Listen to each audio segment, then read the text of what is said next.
ஹாய்ப்பா எல்லாம் என்ன பண்ணிட்டு இருக்கீங்க? சமைச்சிட்டிங்களா? சாப்பிட்டீங்களா? சாப்பிட்ருந்தா கமெண்டில் சொல்லுங்கள். வாங்க இன்னைக்கு அம்மா வீட்டில் என்ன சாப்பாடுன்னு பார்க்கலாம்.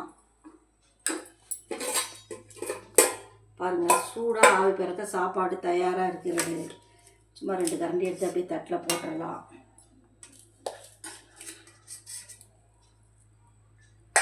போட்டாச்சு. பாருங்கள், சூப்பரான மாங்காய் சவுச்சொருக்காய் போட்டு சாம்பார் வச்சுருக்கேன். பாருங்கள், மாங்காய் சாம்பார்லேயோ மீன் குழம்புலையோ போட்டால் அவ்வளோ டேஸ்ட்டாக இருக்குங்க. சூப்பராக இருக்கும். அது கொஞ்சமாக போட்டு சாப்பிட்டாலும் அருமையாக இருக்குங்க.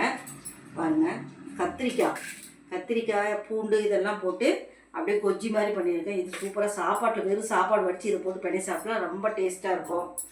இது அவரைக்காய் பொரியல், தேங்காய் திருவி போட்டு அவரைக்காய் பொரியல், பட்டை அவரைக்காய் பொடி பொடியாக நறுக்கி தேங்காய் திருவி போட்டு வச்சுருக்கேன். பாருங்கள், அருமையாக இருக்கும். மிளகு ரசம் இன்றைக்கி வச்சுருக்கேன். பாருங்கள், மிளகு ரசம் வச்சுருக்கேன்.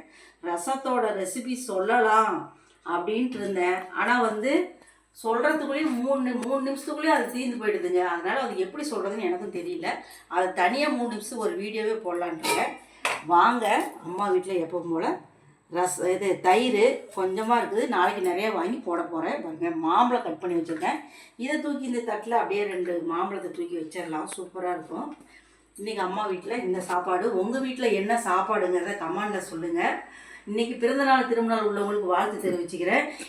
நாளைக்கு சஷ்டி இல்லைப்பா, அது வைகாசி விசாகன்றது தான். நான் தெரியாமல் சஷ்டின்னு சொல்லிட்டேன்.